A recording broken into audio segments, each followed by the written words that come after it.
નર્મદા જિલ્લાની તમામ પંચાયતો અને નગરપાલિકામાં આપના પ્રમુખ બનશે તેવું ચૈતર વસાવાએ જણાવ્યું હતું।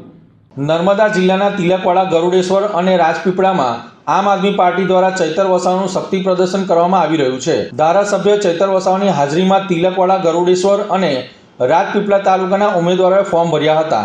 આ દરમિયાન યોજાયેલી આમ આદમી પાર્ટીની રેલીમાં હજારોની સંખ્યામાં લોકો ઉમટી પડ્યા હતા અને આદિવાસી પંથકમાં ઝાડુ ફરી વળશે તેવા સ્પષ્ટ એંધાણ જોવા મળ્યા હતા।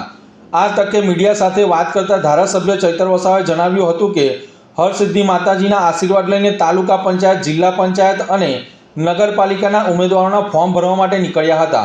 લોકોનો ઉત્સાહ અને મળતો સહકાર જોઈને લાગી રહ્યું છે કે આ વખતે આમ આદમી પાર્ટી નર્મદા જિલ્લા પંચાયત, તમામ તાલુકા પંચાયત અને નગરપાલિકામાં પૂર્ણ બહુમતી સાથે પોતાના પ્રમુખ બેસાડશે।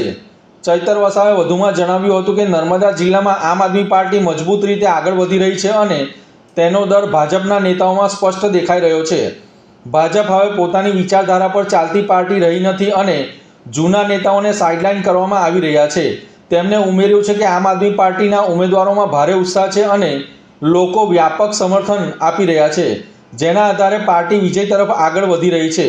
અંતિમ દિવસે પણ ભાજપ દ્વારા ઉમેદવાર જાહેર ન કરાતા હોવાનો ઉલ્લેખ કરતા તેમણે કહ્યું કે આ જ દર્શાવે છે કે ભાજપ આમ આદમી પાર્ટીથી ડરી ગઈ છે।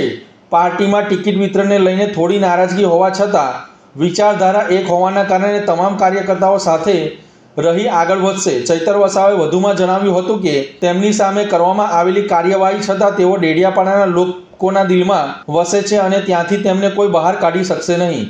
તેમણે વિશ્વાસ વ્યક્ત કર્યો હતો કે ડેડિયાપાડા, સાગબારા સહિતના વિસ્તારોમાં તેમજ સમગ્ર નર્મદા જિલ્લામાં આમ આદમી પાર્ટી બહુમતી સાથે જીતશે અને જિલ્લા પંચાયત, તાલુકા પંચાયત તેમજ નગરપાલિકામાં પ્રમુખ પણ આમ આદમી પાર્ટીના જ બનશે તેમ જણાવ્યું હતું।